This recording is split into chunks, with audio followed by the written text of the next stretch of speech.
but let me comment here. Haven't they done that already with the appointments of the service chiefs? Oh, sure.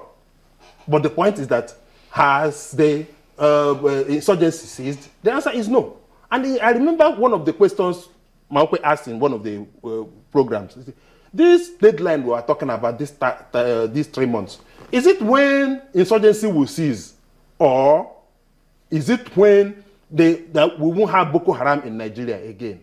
And somebody said, well, insurgency may not cease because you could still be seeing some suicide bombing and over years or thereabout. So what is the target of these three months? I don't have the answer. If you look at it, in fairness, for instance, they've started looking at the arms for the Nigerian military and trying to look at how much we have spent for procurement of arms and ammunition for our Nigerian military. Isn't that an indication that something positive is in the offing for the Nigerian military in the fight against insurgency? That is within Sulai. That's because recall that several times we've seen the governor of Borno State then, during the period of President Goodluck Jonathan, come on live television to say that the Nigerian army or the Nigerian forces don't have sufficient weapons to prosecute this war. And he's been always chastised until now. We're getting to see that an inventory into the ammunition of the Nigerian forces has shown that he was right after all. Sulai, I'll also draw your attention to the fact that it has been admitted that most of the ammunition bought by the Jonathan administration have started arriving. In short, some soldiers said that much, that is like giving them confidence. What you are saying is in the bracket of probe. Let us find out how much money that was expended, whether they were even used for purchase of ammunition. That is in the area of probe. It has nothing to do with the fight. The fight is provision of ammunition, which of course is what the soldiers are now saying, that they would not have ammunition. Recall that when Jonathan postponed that election, or at least when that election was postponed, whether it was Jonathan or the Electoral Commission, I think it was in contention then, for six weeks, there was this ridicule that something you couldn't do for 6 years, how can you ever, because at that point in time, 14 local governments were being occupied by the Boko Haram insurgents. And Jonathan delivered on mandate. Before the election took place, he had chased all of them out.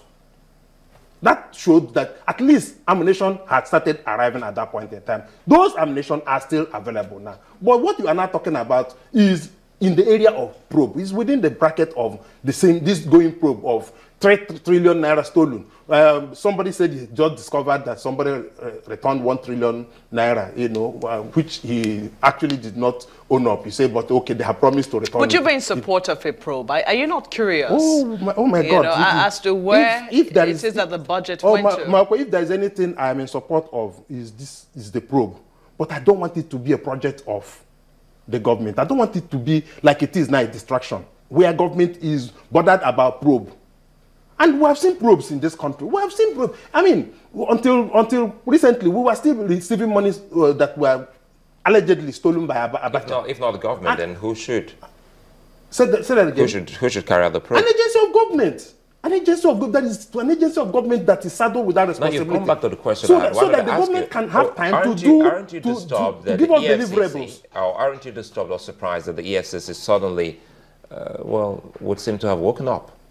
Well, you see, it's still part of that thing I told you, that I was beginning to be a later convert of the Muhammad Buhari administration, because his personality is sending a lot of fears and all of that. But since he finished doing these recent appointments, I have dropped. That has eroded my confidence in his government. But before then, I was tagging along very well, even from the opposition. But the moment he finished doing those 3 streams of appointment, first the service chiefs, where he excluded some part of the country, and immediately after that, I don't know what to call that agency, because I didn't even know about them. Some concessionary commission or whatever, but headed by one Alhaji Diko. The first project he saw was the second Niger bridge, which the Southeast holds like the only thing that they got from the former administration. He now says he wants to review it. And you know, when government wants to review a particular project, forget that project. And this is not even a project that we come on this bracket of probe, because it is a PPP project. It is a build, finance, operate, and transfer project, where people, in short, I was in some stakeholders meeting, you know, where this bridge was being discussed, and we were like, how can we? The government is building bridges and roads all over the country and all of that. It will not be in the Southeast that we have to pay toll gate before we get home and all of that. I think the former governor of Anambra State now said, no, we should just take it. That way, let it be that government is doing something. The government's participation in that bridge is less than 30%. This administration is now reviewing it. Like I told you, when government is reviewing something, you know, you can forget it. Indeed, somebody said it on the campaign rally one of those days, that if people vote for APC, that the first thing that they are going to do is to cancel that bridge that Jonathan administration gave to the Southeast. There's a review. Almost on review. If a review. I've told you, review. Just a moment, Mr. Eke. Almost like a self-fulfilling prophecy. Just a moment. If a review during the PDP administration always translated to a cancellation, does it then mean that it's going to be the same with the APC government? If you read that report, the man says that review is going to take some time. As reviews will. Good. And I'm telling you, having been in government myself, I do know that when government begins to look at a particular matter by way of review, forget it. What if they prove you wrong? I want to be. I'll be glad if they do. So from there to the last appointment that happened, where one of the things that they said is that, okay, we are looking for competent people, which I consider a very big insult to those who were excluded. We are looking for competent people. We are just looking for those who are close to the government. And President Buhari has constituted the nucleus of his government. The government has taken place.